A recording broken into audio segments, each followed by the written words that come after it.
Interest rates are now officially trending near 3-year lows. So today interest rates stand around 6.17. We saw earlier this month they hit about 6.13%. And the lowest we have seen in nearly 3 years is 6.11%, which was October of last year. So think about that. We are only 0.04% off of our yearly lows, and we're only 0.6 off of our 3-year lows. And we're trending here. Last year when we hit 611, we spiked up. We were there for like 2 days, and then we spiked up. Earlier this month, saw 6.1 or 6.13, spiked up, but now we're trending here. The government shutdown is actually bringing lower interest rates. I think we talked about this about 4 weeks ago. During historical government shutdowns, interest rates trend lower, and that is what we are seeing right now.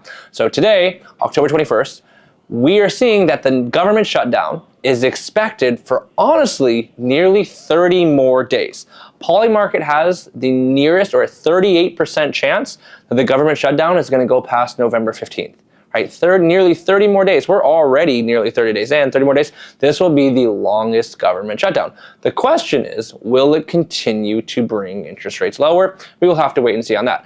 But in the lack of news, because again, remember the government is what we are looking at. We're looking at CPI reports, we're looking at BLS reports to kind of help project where interest rates are going. We look at other reports. Today, the biggest one we're looking at is federal tax receipts. It is one we look at week in and week out, okay? And what federal tax receipts does is it shows how much taxes the government is receiving from employees on a month-over-month basis, okay?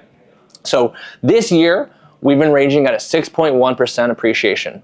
It's why I've continued to say the US consumer is fine, and it's why I've continued to say that, hey, the labor market is fine. We see it's weakening. But if you measure last year's tax receipts to this year's tax receipt, we have increased our tax receipts by 6.1%, which means more people are working, and it means usually wage appreciation. If you make 100,000 or if you make 150,000, what are you paying more taxes with? 150. So again, we've seen that, but we're finally starting to see a slowdown. So October 20th tax receipts showed a 0.1% appreciation.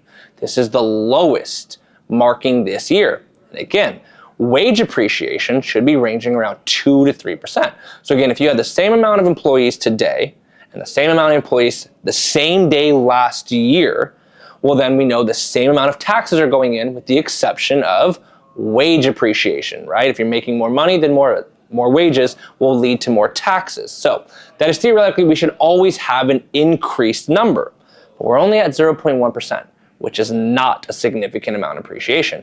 And what it could also show is, hey, we're finally hitting that inflection point. We knew the labor market was softening. Truth is, we don't know how much, right? We haven't seen the BLS report in October, and we haven't seen jobless claims in about 5 weeks. So how much is it softening? This tax receipts is showing, whoa, maybe it's softening more than we think. The question is, again, is this a blip in the radar? Will this continue? Will this show on the November receipts? I don't know, but it is one very important data point to watch because yes, if we are seeing the labor market soften more, it was softening going into this, and if we see it more, I can assure you, interest rates will head lower. Labor market over inflation. If labor market is breaking, interest rates will trend lower. Question is again, I'm still a believer in the US consumer is fine. I don't believe the job market is breaking by any means.